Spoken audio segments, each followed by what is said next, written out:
Okay, today I'm going to show you a beautiful home on Yerba Santa in South Palm Desert. This home has so much going for it, it's hard to put it all into words and still meet the minimum, the maximum requirements of footage according to YouTube, where I'm going to post this video. This is a beautiful home built in 1965 in a very prestigious neighborhood in South Palm Desert. Okay, this house is what we call out here a beautiful Southern California Spanish charmer. It's got great curb appeal. It's on a very large chunk of land, and you're going to see so many little details that were given to this home that I'm pretty sure whoever sees this video is going to like what they see. Now, real quick, I wanted to just pan the neighborhood just so you can see. Down there at the end of this street, you have a cross street that is only about 1 block from El Paseo, the best dining and shopping area in the Coachella Valley, in the Palm Springs area. I want you to notice that people just really keep their homes up around here.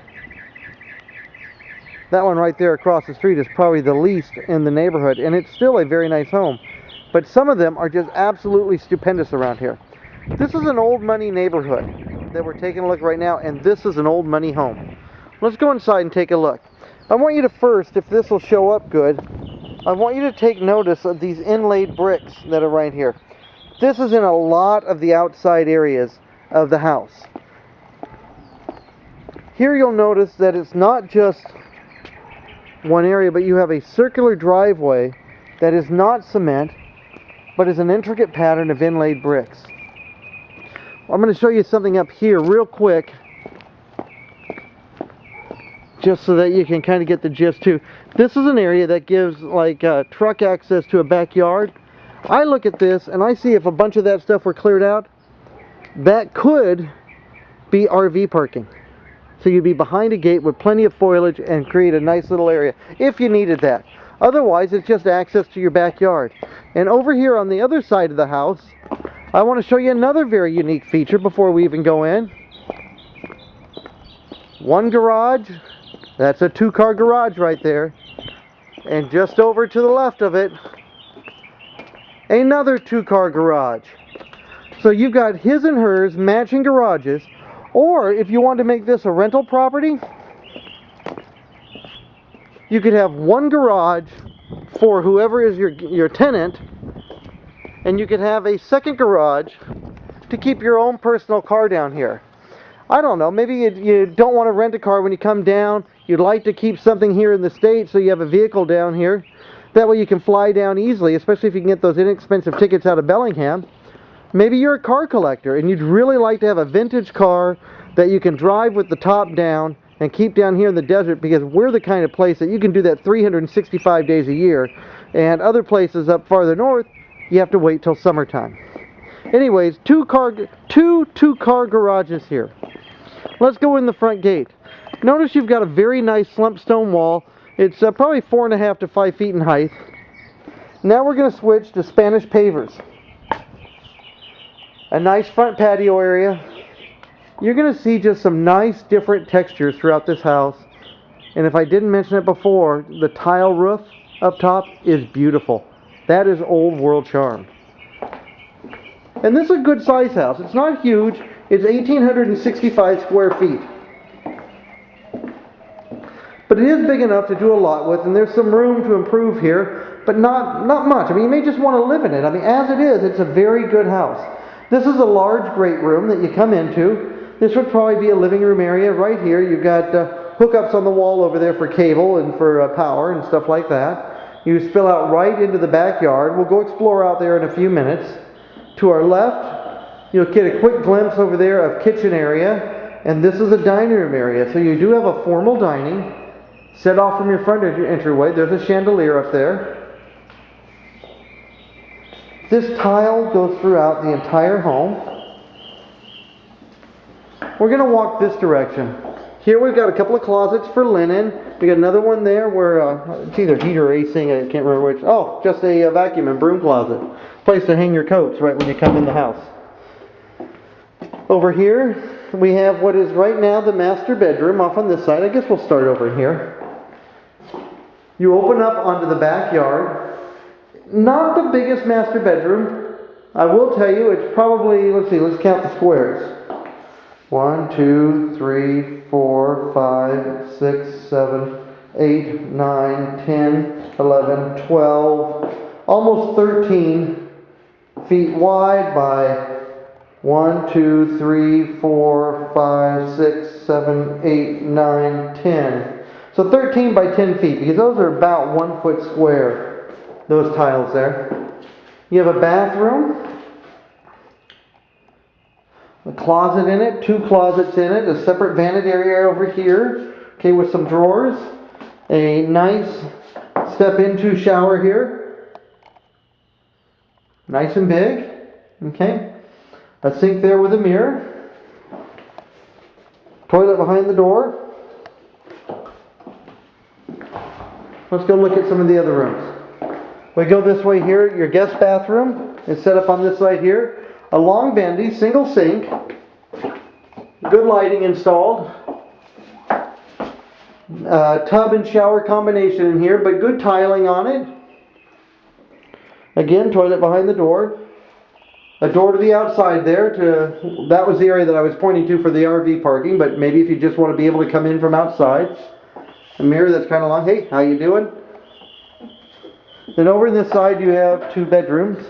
This bedroom's about the same size as the master bedroom, but with no adjoining bath. You do have a front patio area that goes off to the front area right there. And about a nice 6 to 8 foot closet there. Probably about 8, considering that it indents a little bit on the inside. Mirrored doors. And then in here, this would be another bedroom, a little bit smaller than the last. Right now it's got these cabinets in it. My recommendation, especially if you want to rent this, would be that these cabinets be moved into one of the 2 garages, making this a decent sized bedroom. Okay. It does have a closet. It's got a little bit of a desk area with some bookshelves there attached. Okay, probably a good kids, teenage boys, something like that, bedroom for that there, master bedroom again. Let's go look at the other side of the house. Now this would be a good house, I'll tell you. I understand that you're thinking about just living in something briefly and then tearing it down and rebuilding. This would be an excellent place to do that. It's very inexpensive in this neighborhood. This home's $339,000, by the way. Double Dutch ovens, good countertop, gas burners there, microwave built in with the vent over the top, good sink. Kind of a dated kitchen, but I'll tell you, it's in excellent condition. Whoever maintained this house really treated it well. And by the way, I say whoever, it was a Canadian couple who bought this house in the 1980s and came out here and lived in it and used it and maintained it. Didn't have any kids, so the kids haven't beat it up or anything. And now they are in their 80s and thinking about slowing down and staying a little closer to home. By the way, this is a second dining room area. Could be kind of a family room in here. You do have a nice fireplace in it.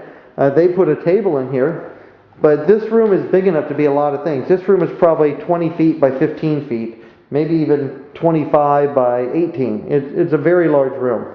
You got a large sliding door with 3 large panels of glass over it. You've got another window that empties out in the backyard. You get excellent light in this room. Off on this side now, I want to show you something that's kind of just an idea of mine. You don't have to listen to it, but when I see this, I see opportunity in this area. Right now, this is where the hot water heater and the washer and dryer are. So this is your laundry room. You also have on it a small bathroom, just a toilet and a sink, so just a half bath. There I am again. Hey, how you doing? Okay, but this gives you several different water sources and drain sources, okay, through this area. Off on this side is the adjoining garage for one of the 2-bedroom, for one of the 2-car garages. Right now this is kind of a workshop for the gentleman who lives here. That's what he's used it for. I see this and I think, my goodness, this could be a master bedroom. Although it doesn't look it now, this could be a 20 by 20 master bedroom with an adjoining bath, custom built. And now we've just added over 400 square feet to the home. To me, this is where some of the greatest opportunity, if you didn't want to knock it down and just wanted to work with what you've got here, this area right here that we're in gives you the greatest opportunity for that. Out back now. Let's go back out here and explore. The gentleman here put up this entire staircase just so that he could work on and inspect his air conditioners that are up on the top there.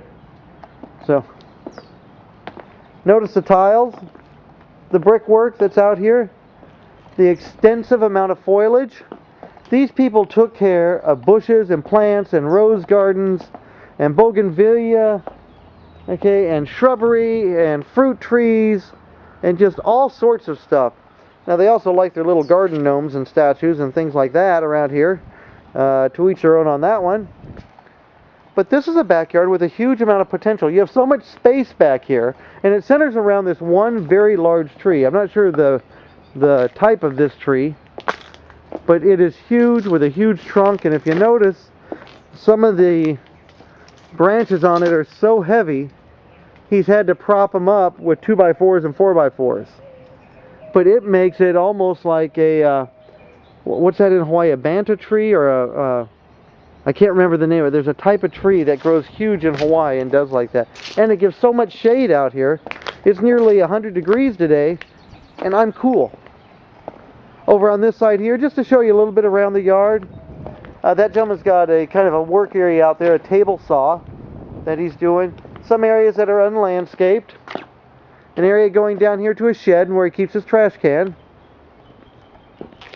You've got room back here to prune back some of these trees, maybe eliminate some of the bushes. If you want to put in a pool, you could do that and still have the closest thing that the desert can give you to an English garden.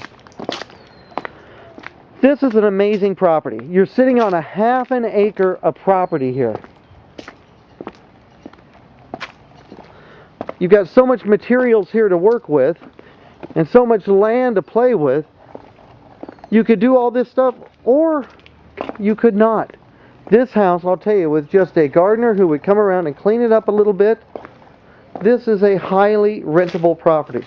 I know Tracy and I, if this has been on the market when we needed to rent a house, we would have rented it. These days we've already got a good place, but somebody is going to be in that same boat. Anyways, we just did a nice walk through the entire place. I'm back in the living room now. And we're going to go back out front. I want to end up looking at the front of the house again. Old world Spanish charmer sitting on half an acre, 3-bedroom, 3-bath, 2 two-car garages in South Palm Desert for only $339. Somebody needs to pick this up. This is a great deal. This is Eric Meeks, trying to find somewhere good to give you one last glimpse of the whole house. There's just so much to it. It's hard to do. But that's about as good as it's going to get.